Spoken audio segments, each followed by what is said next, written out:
Keberlanjutan usaha kopi di Desa Suko itu bisa dilihat dari 3 aspek utama, yaitu aspek sosial, aspek lingkungan, dan aspek ekonomi.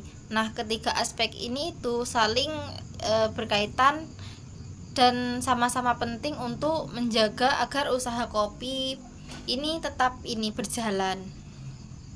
Dari aspek sosial, usaha kopi itu memberikan dampak yang cukup besar bagi kehidupan petani, khususnya itu petani kecil seperti yang waktu itu saya wawancara, yaitu Mbak Laras. Nah, bertani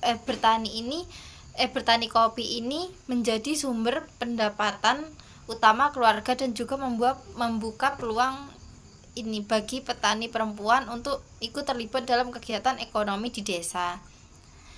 Selain itu, saat musim panen, masyarakat sekitar itu biasanya itu ikut membantu proses pemetikan dan penjemuran kopi. Nah, hal ini tuh kan bisa membuat interaksi sosial antar warga itu semakin kuat dan menumbuhkan kerjasama serta rasa kebersamaan. Dari aspek lingkungan sendiri, budidaya kopi di Desa Suko itu masih dilakukan secara sederhana dan tidak berlebihan sehingga relatif ramah lingkungan. Nah, tanaman kopi ini juga membantu menjaga tutupan lahan dan kesuburan tanah. Cara pengelolaan ini tuh menunjukkan bahwa usaha kopi itu nggak hanya mengejar hasil panen, tapi juga memperhatikan kelestarian lingkungan itu sendiri. Sementara itu, di aspek ekonomi sendiri itu usaha kopi ini menjadi salah satu penggerak ekonomi di Desa Suko. Petani itu memperoleh penghasilan dari penjualan kopi kepada para pengepul. Meskipun belum menerapkan sistem fair trade secara resmi, harga yang diterima petani ini sudah cukup adil dan disesuaikan dengan kualitas biji kopi. Kondisi ini tuh membantu menjaga keberlanjutan ekonomi petani dalam jangka panjang.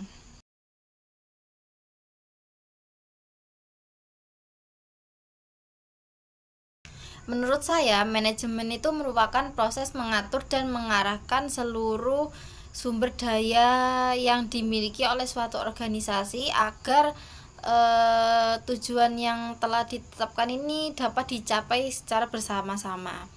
Manajemen ini dilakukan karena lingkungan usaha itu terus mengalami perubahan, baik dari perkembangan teknologi, tingkat persaingan, maupun perubahan kebutuhan pasar. Nah, jika suatu organisasi ini tidak memiliki manajemen yang baik, maka organisasi tersebut itu akan kesulitan dalam menentukan arah. Pembagian tugasnya itu menjadi kurang terstruktur dan pada akhirnya itu sulit untuk bersaing. Nah, oleh karena itu manajemen itu tidak hanya berkaitan dengan pembagian tugas, tapi juga dengan kemampuan mengambil keputusan serta menyesuaikan diri terhadap perubahan agar organisasi ini tetap berjalan dan berkembang.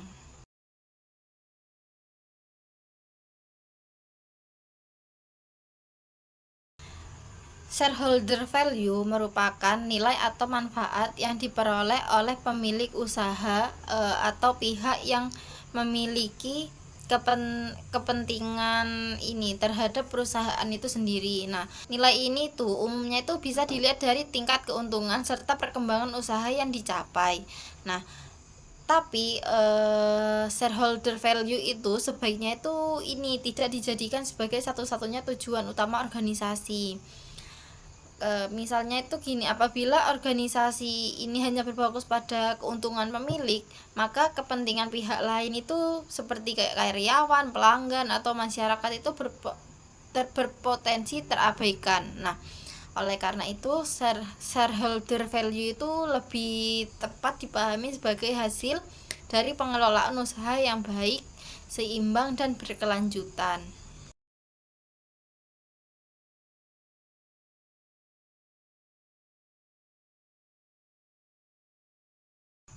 Kalimat "nothing feels like success" memiliki makna bahwa keberhasilan yang telah dicapai itu justru dapat menjadi penyebab kegagalan apabila tidak dikelola dengan baik.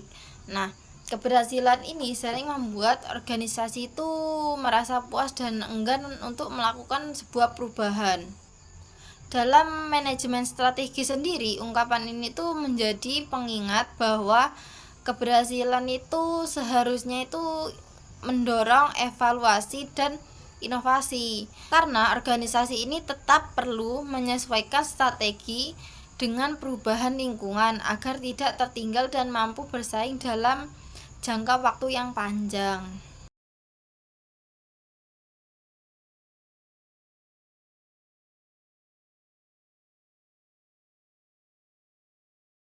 Strategi pertumbuhan itu merupakan arah yang diambil oleh organisasi untuk mengembangkan usahanya.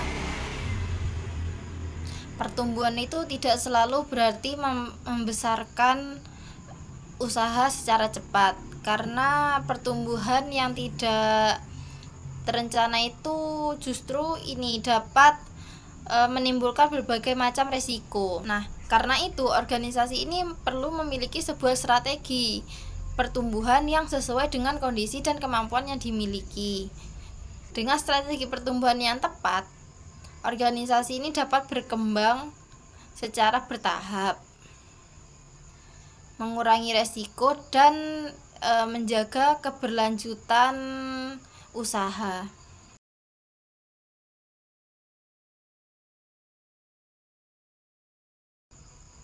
Strategi merupakan salah satu dimensi penting dalam organisasi karena berperan sebagai arah dan pedoman dalam mencapai sebuah tujuan. Strategi membantu organisasi dalam menentukan prioritas, mengalokasikan sumber daya, serta menghadapi tantangan yang muncul. Tanpa strategi yang jelas, organisasi akan berjalan tanpa arah dan sulit mencapai tujuan jangka panjang. Nah, dengan ini strategi itu sangat menentukan keberhasilan organisasi dalam menjaga keberlanjutan dan daya saing.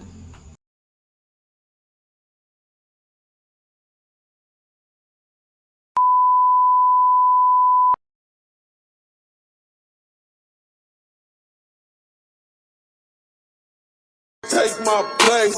Since they play dumb, I'ma call her back.